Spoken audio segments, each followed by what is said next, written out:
todos!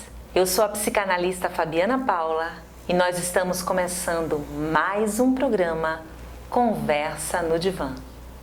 O tema do nosso programa será a Clínica do Adolescente e a nossa convidada é a também psicanalista, a doutora Sofia Davi.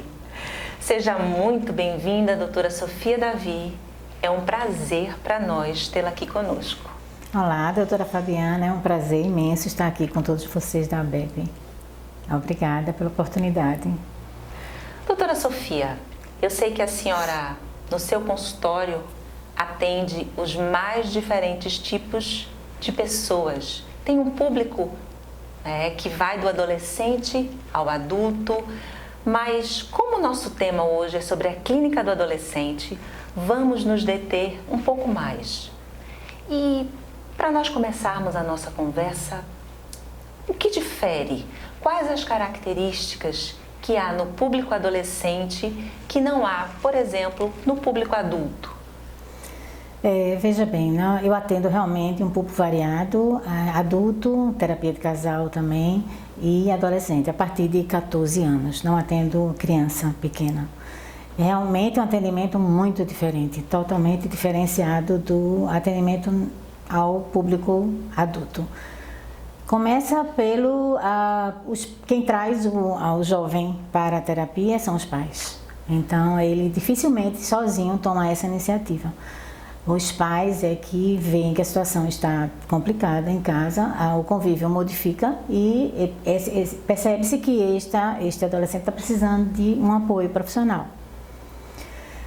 Às vezes, no atendimento é necessário inicialmente atender ao paciente, mas chamar também um pai ou a mãe ou um responsável para no mesmo dia, a primeira entrevista, a primeira consulta, dar um conteúdo do que é exatamente o que está acontecendo com ele. Nesse atendimento, a partir do momento que as sessões começam, o adolescente ele se mostra muito tímido, com muita dificuldade de se expressar. Na realidade, isso já é uma coisa que acontece com muita frequência, eles não se abrem com facilidade, têm muita dificuldade em falar dos seus sentimentos. E com o passar, que existe todo um preparo para uma confiança, para a instalação dessa confiança, de um ambiente seguro, agradável, de acolhimento, que ele se sinta bem para daí começar propriamente dita a terapia, né?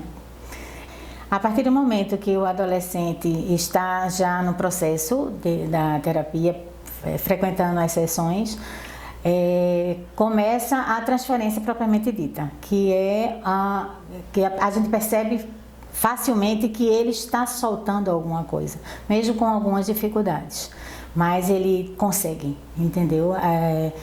Às vezes pode ser muito tímido, muito travado, inseguro, fica um pouco nervoso, mas aos pouquinhos as coisas vão acontecendo.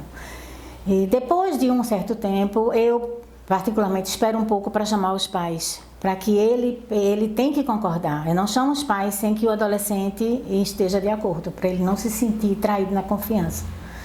Então, depois que já tem um período que eu percebo que já está tudo correndo bem, caminhando, eu pergunto a eles se tem algum problema, chamo os pais para conversar. Se puderem vir separadamente, é melhor. Às vezes não vem, um não quer vir, não pode, não tem problema, fica para depois. Essa parte é muito importante, porque muitas coisas da vida infantil, criança, deste adolescente, ele não sabe dizer, ele nem lembra. Perguntar como foi você como bebê, você se lembra de alguma coisa? Ele não lembra, ele não fala nada sobre isso. Ele diz, não lembro não, eu sei que tem umas fotos que eu vi, passei por isso, aquilo, mas eu não estou lembrada exatamente como foi. Eu lembro de alguma coisa, alguma alegria grande você teve, alguma raiva, você vai por esse caminho para tentar soltar alguma coisa. Então, quando você atende os pais, você percebe que muita informação que ele não conseguiu falar, você vai concatenando as ideias e formatando que está ali já se fazendo uma história, né? Então, a partir disso, primeiro, sabemos que estamos ali diante de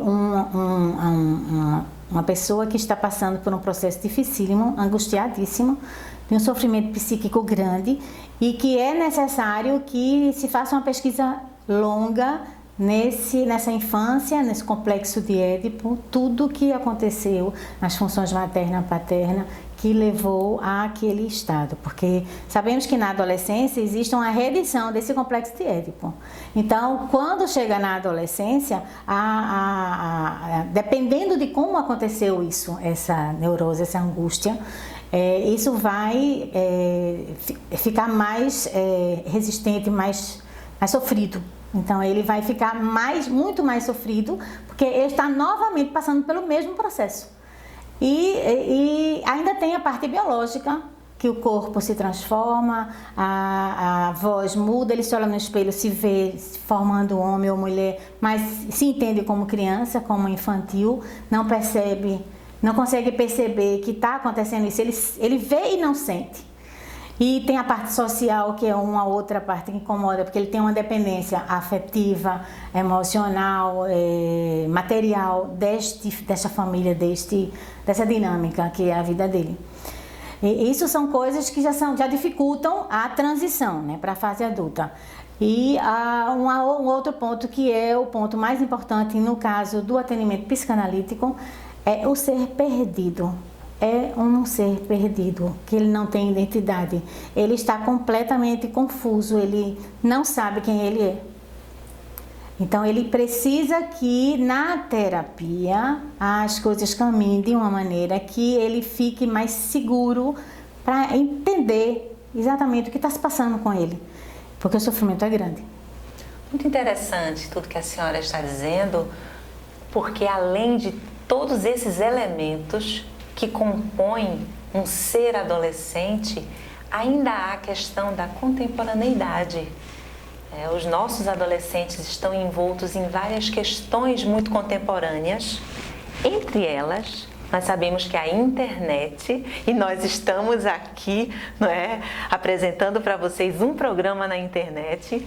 Então, nós sabemos da importância da internet e como os nossos adolescentes também estão inseridos nesse contexto.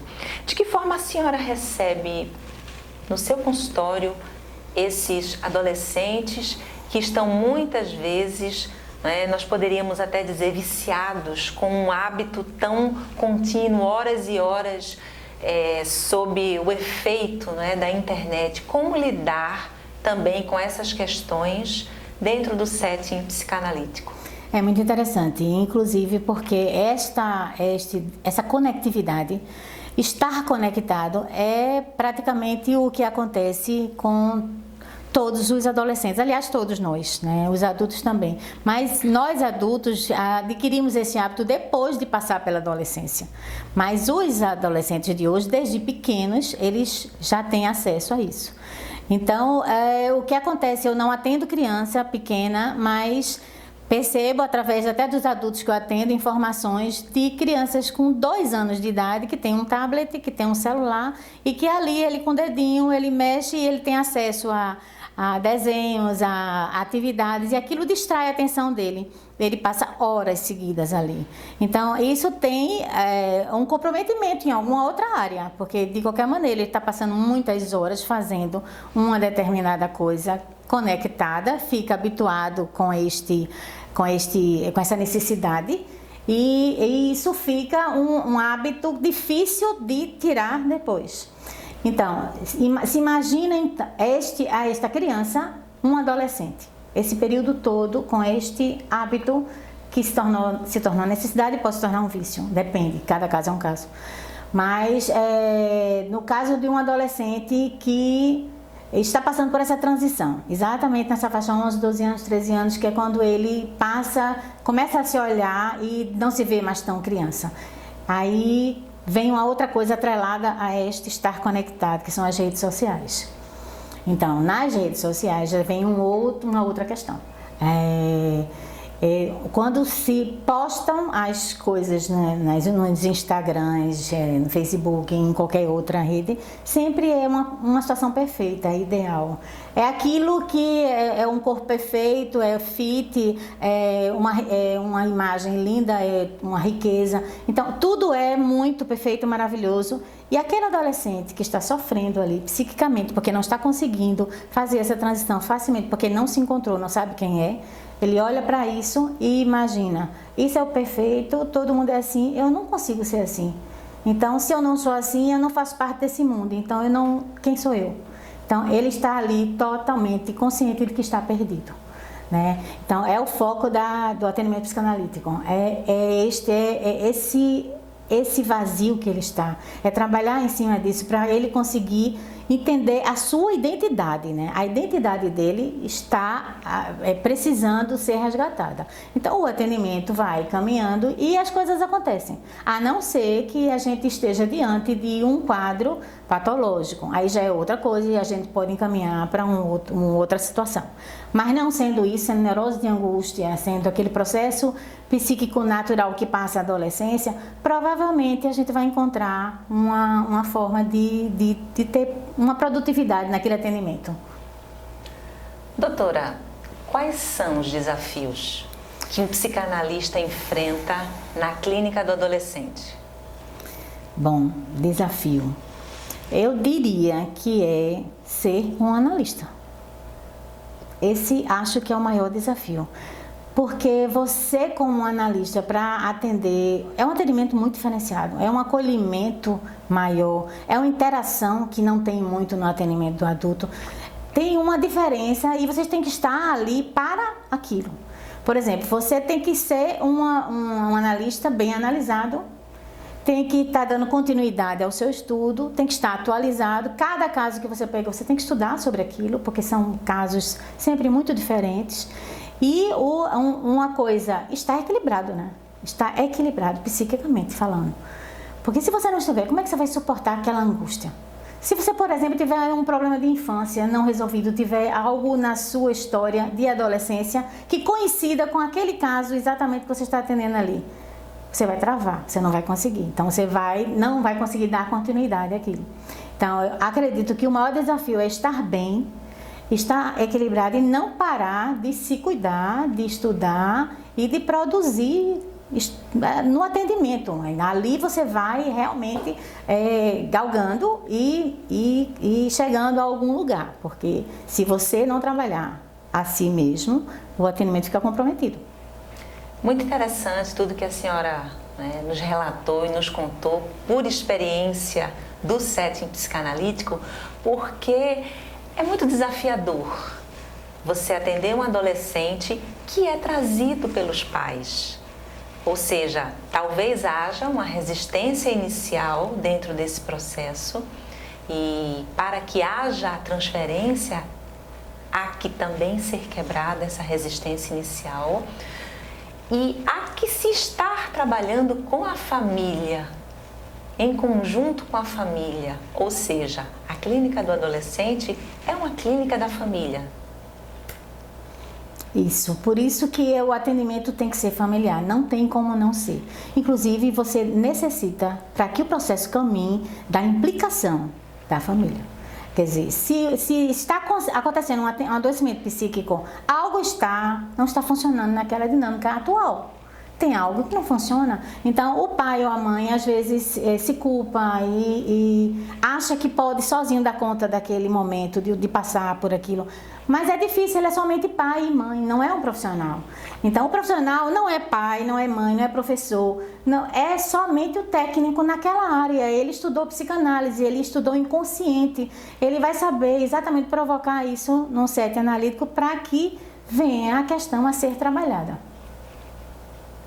Bom, nós estamos chegando ao final do nosso programa, né? Teríamos aqui muitos outros assuntos, mas estamos terminando agora e antes de nós terminarmos, eu pediria à doutora Sofia que deixasse uma mensagem para você que está nos assistindo, principalmente para as famílias que têm filhos adolescentes e que gostariam de ter seus filhos também fazendo psicanálise. Eu diria que o adolescente, os pais que observem que o adolescente está precisando de algum tipo de ajuda de profissional, que procure. Observe bastante o comportamento, se algo está diferente, se existe uma mudança brusca com uma criança que era alegre, de repente ficou triste, se isola, uma criança que gostava muito de falar, de sair, está com comportamentos estranhos, está com fisionomia estranha, está chorando, está nervoso, briga com todo mundo, se revolta, adquire alguns vícios. Então observe, caso aconteça qualquer coisa desse tipo, procure um profissional da área. Principalmente um psicanalista, porque ele vai exatamente no ponto onde é a questão que tem que ser trabalhada. Nós estamos terminando mais um programa Conversa no Divã. Você que ainda não se inscreveu no nosso canal, se inscreve, ative as notificações, curta, compartilhe e comente. E também nos siga nas nossas redes sociais. Um abraço a todos e até o próximo programa Conversa no Divã.